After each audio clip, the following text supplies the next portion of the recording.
dia! Estamos de volta com as nossas reflexões matinais. Venham as águas. Nesta série de reflexões na carta de Paulo aos Filipenses. E nós estamos chegando então no final do capítulo 2. Nós vamos fechar dos versículos 17 até o versículo 30, que nos diz assim: Mas ainda que eu seja derramado como libação sobre o sacrifício e o serviço da vossa fé, eu me alegro e me regozijo com todos vós. De igual maneira, também vós estareis alegres e regozijai comigo.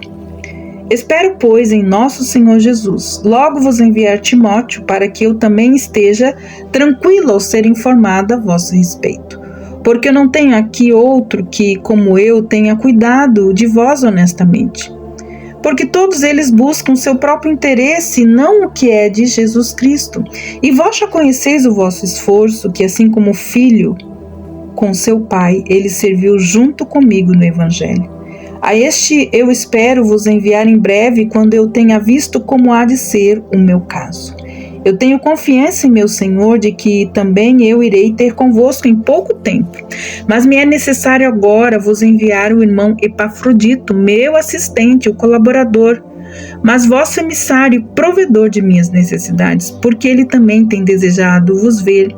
E a todos vós, e eu estava angustiado, porque soube que ouviste de que estava enfermo, porque certamente esteve enfermo até ponto de morrer, mas Deus teve misericórdia dele, e não somente dele, mas também de mim, para que eu não estivesse tristeza sobre tristeza.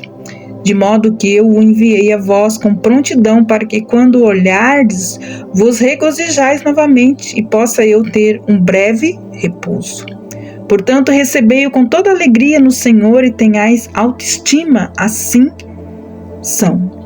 Porque este esteve próximo da morte pela obra de Cristo, menosprezando sua vida para consumar o que vos faltava a meu serviço. Na sessão anterior, Paulo, então, ele apresenta o Senhor Jesus como um exemplo supremo de temperamento humilde. Mas alguém poderia argumentar, sim, mas Jesus era Deus e nós somos simples mortais. Por isso, Paulo então dá 3 exemplos de homens que manifestavam esta mesma atitude de Cristo, ele mesmo, Timóteo e Epafrodito. Se compararmos Cristo ao sol, esses 3 homens são luas refletindo a glória do sol, são luzeiros no mundo em trevas. O apóstolo Paulo recorre então a uma belíssima ilustração para descrever o serviço dos filipenses e dele mesmo. Ele diz, ele serve do quadro de um rito comum aos judeus e aos pagãos, a de verter oferta de bebida, ou seja, de libação sobre o sacrifício enquanto esse estava sendo oferecido. Então ele compara os filipenses aos que ofereciam sacrifício. A fé deles era o sacrifício, Paulo era então a libação, e ele ficaria contente de ser vertido então como um mártir sobre o sacrifício e o serviço da fé dos filipenses. Se fosse essa a sua sorte, ele ficaria alegre e iria congratular-se. E pela mesma razão, os filipenses deveriam estar contentes e se regozijar com Paulo. Não deveriam considerar possível a morte do apóstolo uma tragédia se isso acontecesse. Antes, deveriam congratulá-lo pela sua partida gloriosa para o lar celeste. Mas até este ponto, Paulo então citou 2 exemplos de um amor abnegado, o Senhor Jesus e ele mesmo. Ambos estavam prontos a derramar a própria vida na morte. Restam ainda 2 exemplos de abnegação, Timóteo e Epafrodito. O apóstolo estava aqui, então, esperava mandar Timóteo a Filipos dentro em breve, contando que ficaria animado ao receber a notícia deles. Eles eram seus companheiros de luta.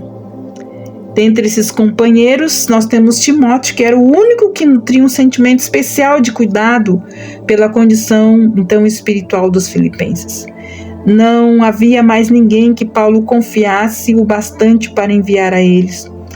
Isso então representa uma alta recomendação do jovem Timóteo. Os outros, como disse ele no versículo 21, estavam afundando no oceano do seu próprio querer. Estavam tão entretidos com os cuidados da vida que não tinham tempo para aquilo que era de Cristo Jesus.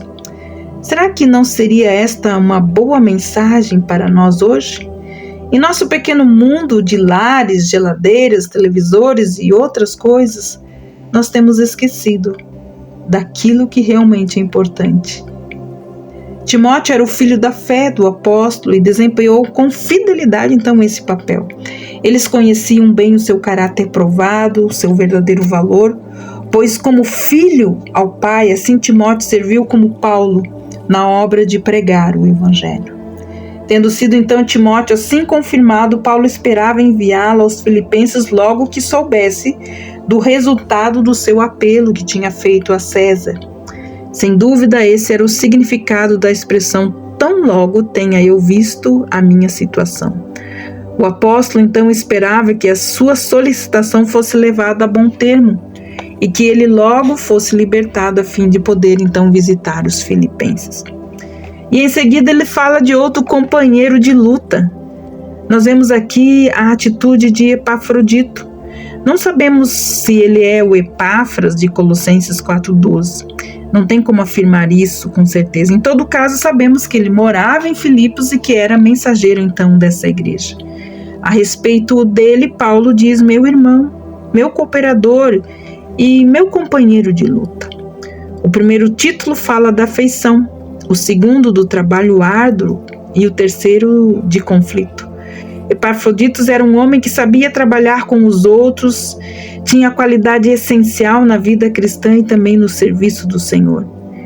Olha, já é difícil trabalhar de forma independente, podendo fazer tudo a seu belo prazer. Mais difícil ainda, no entanto, é trabalhar em equipe, aceitando às vezes o papel de segundo violino, às vezes sufocando os próprios desejos e opiniões, até acatando opiniões diferentes para o bem de todos, do grupo. E eu sei que muitas pessoas têm dificuldade de serem cooperadores na obra e companheiros de lutas uns dos outros porque não conseguem e não sabem trabalhar em equipe. Além disso, Paulo aqui declara ser Epafrodito o vosso mensageiro e o vosso auxiliar, então, nas necessidades. Amados, nós devemos agradecer a Deus a vida daqueles que fazem o trabalho rotineiro, sem alarde, sem visibilidade. Por fazer o trabalho árduo, Epafrodito se humilhou. Deus, porém, o exaltou, registrando o seu fiel serviço no capítulo 2 de Filipenses para o conhecimento, então, das gerações vindouras. Os santos enviaram Epafroditos a uma distância de pelo menos 1.100 quilômetros para prestar ajuda a Paulo. Mas esse fiel mensageiro adoeceu, como resultado, faltou pouco para morrer. Essa situação deixou o Epafrodito preocupado, não com a sua doença, mas pelo receio de que os santos de Filipenses viessem a saber disso e se culpassem por tê-lo enviado naquela viagem, pondo sua vida em risco. Vemos aqui Epafrodito verdadeiramente tendo um coração despreocupado a respeito de si mesmo. Muitos crentes têm o hábito infeliz de alardar suas doenças e suas dificuldades. Em muitos casos, é sinal de que o cristão está dominado pelo pecado de ocupar-se demasiadamente consigo mesmo, de ser compadecido de si mesmo, da autopiedade, do desejo de exterioridade. Mas esse homem não pensou em si, ele se preocupou com os outros. Epafrodito então adoeceu mortalmente, Deus porém se compadeceu dele, como nós vimos aqui, dando-lhe a cura. Então Paulo prossegue dizendo: Deus se compadeceu não apenas de Epafrodito, mas também dele. Paulo, para que não tivesse tristeza sobre tristeza. Paulo já estava sofrendo bastante por ser prisioneiro. Pensa bem, se Epafrodito, seu companheiro de luta, tivesse morrido, teria sido uma tristeza adicional. Depois que Epafrodito se recuperou, Paulo se apressou então em mandá-lo para casa. Os filipenses ficaram felizes então ao recebê-lo outra vez em seu meio, e assim a tristeza de Paulo então foi menor. Os filipenses não deviam apenas receber Epafrodito então com alegria, mas também honrar esse querido homem de Deus. Estar no serviço do Senhor é uma grande honra e um grande privilégio para os verdadeiros servos do Senhor. Não é peso, não é pesado. Os santos deveriam reconhecer isso, mesmo quando se trata de pessoas que lhes são bem conhecidas. E como já foi mencionado, a doença de Epafrodito estava intimamente ligada ao seu incansável trabalho para Cristo. Isto é algo precioso aos olhos do Senhor. Amados, é melhor gastar-se no serviço do Senhor que morrer enferrujado pela inatividade. Melhor é morrer no serviço de Cristo que fazer parte das estatísticas daqueles que morrem de doenças ou por acidente.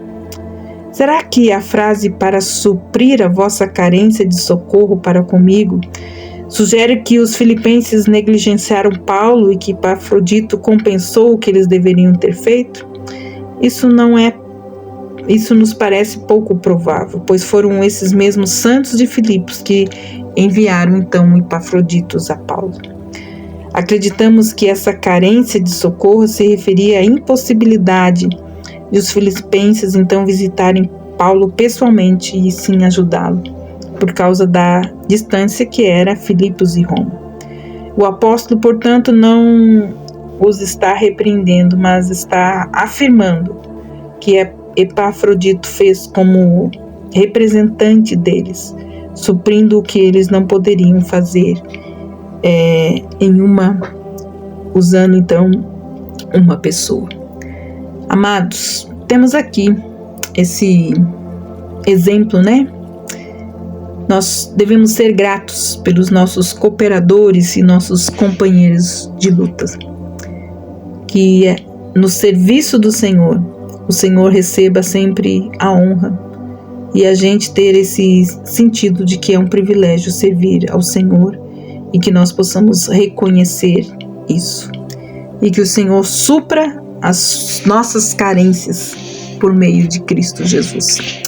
Que Deus abençoe você. E até amanhã com as nossas reflexões matinais. Venham as águas. Até lá!